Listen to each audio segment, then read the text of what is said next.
राजधानी के मेकाहारा अस्पताल में पत्रकारों से मारपीट और बंदूक लहराकर धमकी देने वाले 4 बाउंसरों के खिलाफ पुलिस ने कड़ी कार्रवाई करते हुए उनका जय स्तंभ चौक से कोर्ट तक जुलूस निकाला। इस घटना से पत्रकार संगठनों और जनता में आक्रोश था। पुलिस का कहना है कि कानून व्यवस्था से खिलवाड़ करने वालों को बख्शा नहीं जाएगा। नहीं चलेगी, नहीं चलेगी। हाय हाय हाय हाय हाय हाय हाय। बंद करो, बंद करो, बंद करो। कल मेकाहारा में पत्रकारों के साथ कुछ लोगों ने बदसलूकी की और उनके पास रखे हुए हथियार से उन्होंने उन पर तान दिया। इसमें गंभीर धाराओं के तहत मुकदमा दर्ज किया गया है और आज उनको गिरफ्तार करके न्यायालय पेश किया गया है और जो भी वैधानिक कार्रवाई की जाएगी। अभी हमको लाइसेंस उनके द्वारा नहीं दिखाया गया है। यदि लाइसेंस है भी तो उसको निरस्तीकरण की कार्यवाही के लिए हम लिखेंगे, क्योंकि इस प्रकार के आपराधिक तत्वों के पास हथियार के लाइसेंस नहीं होने चाहिए और इसमें सख्ती से वैधानिक कार्रवाई की जाएगी। दिल्ली में आज कांग्रेस के ओबीसी विभाग की एक महत्वपूर्ण बैठक आयोजित की जा रही है, जिसमें पूर्व कांग्रेस अध्यक्ष राहुल गांधी समेत देश भर के ओबीसी वर्ग के कांग्रेस नेता हिस्सा लेंगे।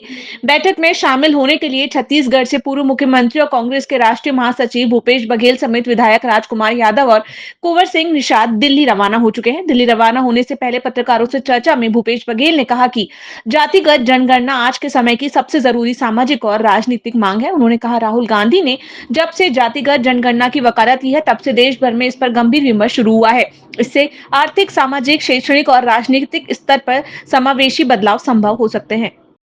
देखिए, मुख्य रूप से बात यह है कि जब से राहुल गांधी जी जाति जनगणना की बात की है और पूरे देश भर में एक वातावरण बना, इससे आर्थिक, सामाजिक, शैक्षणिक, राजनीतिक स्तर में बड़ा बदलाव आएगा इस जाति जनगणना से।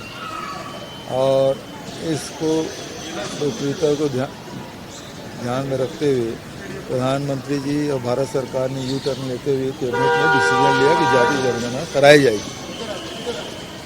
लेकिन वो कैबिनेट का डिसीजन है, क्योंकि इसमें काफ़ी समय और राशि लगना है। लेकिन भारत सरकार इस मामले में आगे बढ़ी नहीं है और इस संदर्भ में अभी पिछड़े वर्ग के देश भर के नेता जुट रहे हैं और उसमें और अन्य विषयों की चर्चा होगी। पूर्व मुख्यमंत्री बघेल ने छत्तीसगढ़ में सीमित मंत्रिमंडल और लंबित विस्तार को लेकर राज्य सरकार पर निशाना साधा। उन्होंने कहा, राज्य में मंत्री बेहद कम हैं, जिससे ज्यादातर विभाग खुद मुख्यमंत्री के पास हैं। ऐसे में सवाल ये उठता है कि इतने महत्वपूर्ण विभागों को वास्तव में कौन चला रहा है। उन्होंने शिक्षा, खनिज और अन्य विभागों के संचालन पर भी सवाल खड़े किए हैं। देखिए, जितना कम मंत्री रहेगा, सारे विभाग मुख्यमंत्री के पास आएंगे और मुख्यमंत्री के विभाग को कौन चला रहा है, ये खोजने की आवश्यकता है कि आखिर आज चाहे वो माइनिंग की बात हो, चाहे ट्रांसपोर्ट की बात हो, चाहे आबकारी की बात हो, चाहे शिक्षा विभाग की बात हो, सारे विभाग मुख्यमंत्री के पास हैं और इसमें कौन लोग काम कर रहे हैं, ये खोजने का विषय है। मैं आपको एक क्लू दे रहा हूँ, तो खोजिए इसमें कि इन विभागों को कौन चला रहा है, ये देखने की बात है।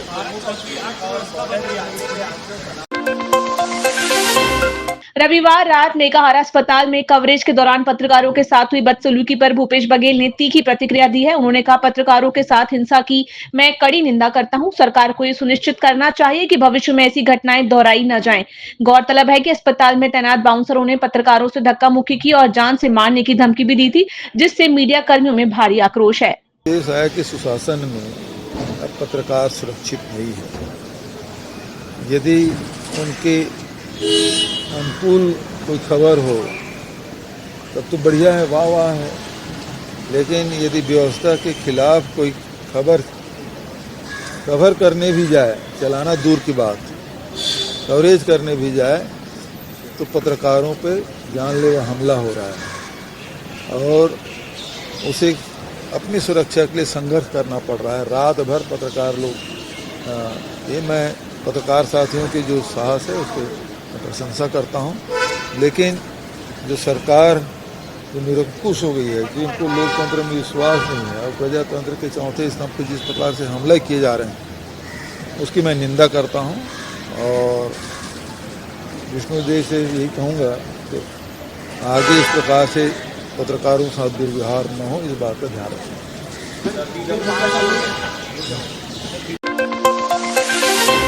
राजधानी रायपुर के तेलीबांधा स्थित छत्तीसगढ़ बीज एवं विकास निगम कार्यालय परिसर में आयोजित संक्षिप्त कार्यक्रम की विभागीय योजनाओं के बेहतर क्रियान्वयन हेतु प्रदेश के सभी 33 जिलों के लिए अधिकारियों को वहां प्रदान किया गया। इस दौरान कृषि विकास और किसान कल्याण मंत्री रामविचार नेताम ने अधिकारियों के वाहन को हरी झंडी दिखाकर रवाना किया।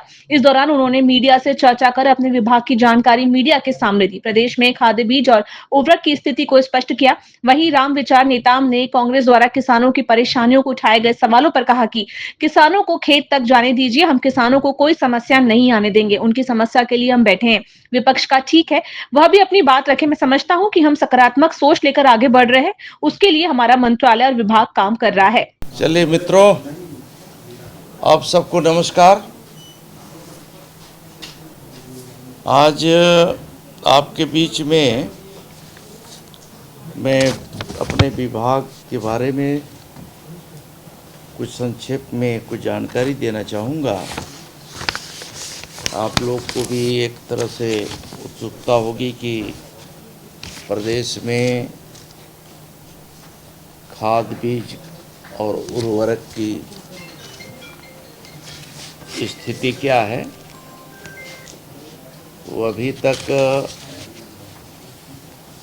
जो हमारा मांग है, उस मांग हमारा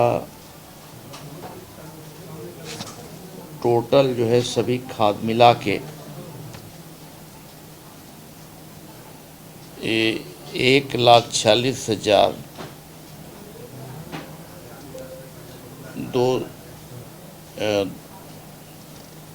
14,62 मीट्रिक टन इतना सभी खाद मिला के है, जिसमें कि यूरिया ये 712,000 मीट्रिक टन, डीएपी हमारे पास जो मांग है वो 310,000 मीट्रिक टन और 60,000 एमओपी होता है। इसी प्रकार से एनपीके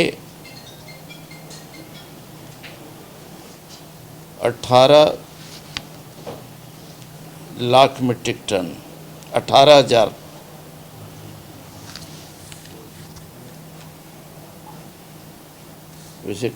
और इसी प्रकार से हमारा एसएसपी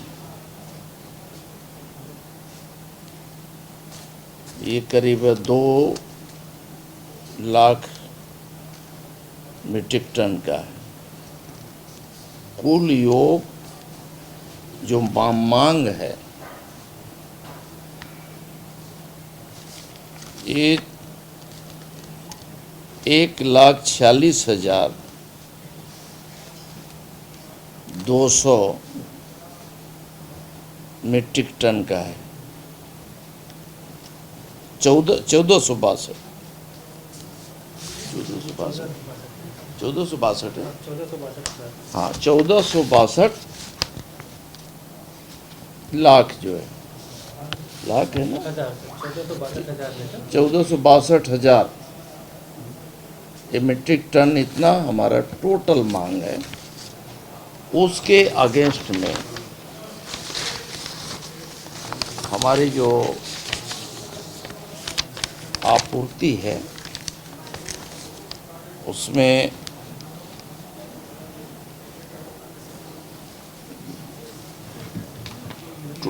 हाँ, टोटल आपूर्ति हमारा 837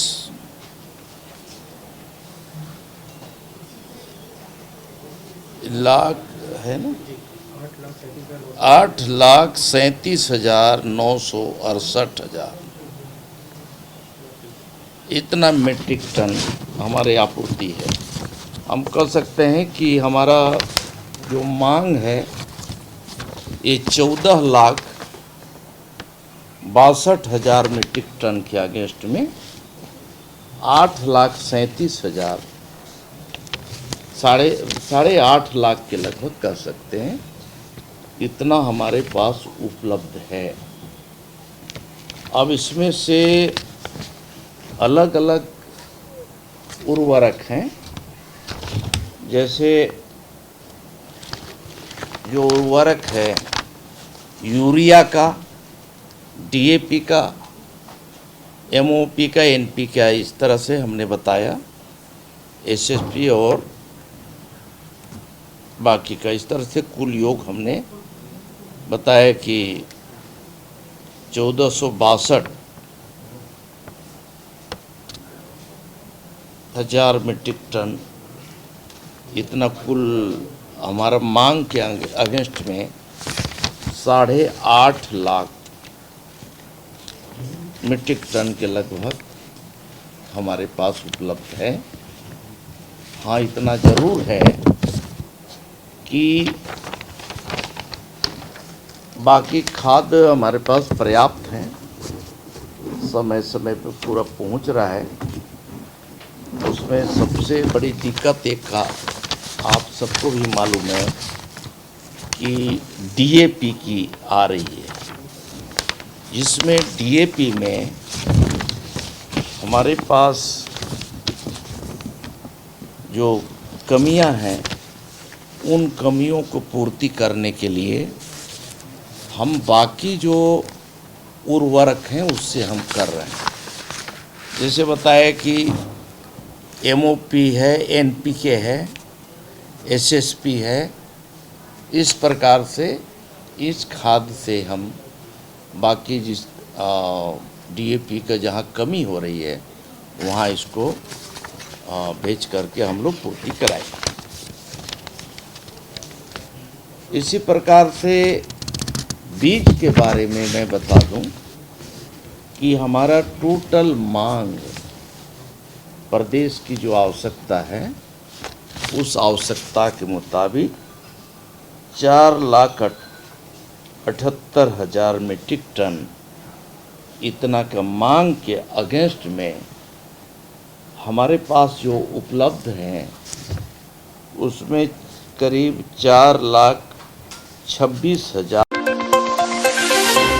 कांग्रेस द्वारा आदिवासियों के पलायन वाले सवाल पर मंत्री रामविचार नेताम ने कहा कि मैं समझता हूं कि उनको अपने दिल दिमाग पूरी तरह से दुरुस्त करना चाहिए। हमारे सरकार के समय में कोई पलायन नहीं हो रहा है। आदिवासी किस लिए पलायन करेगा? उनको भरपेट अनाज दे रहे हैं, खाद्यान्न पहुंच रहे हैं, हर महीने माता बहनों के खातों में 1,000 रुपया पैसा पहुंच रहा है, हर गरीब का घर बनवा रहे हैं। इस तरह के पलायनवादी नेता का बयान हो सकता है।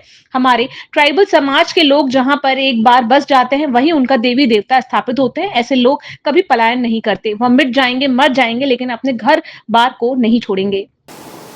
अपने दिल दिमाग को पूरी तरह से दुरुस्त करना चाहिए।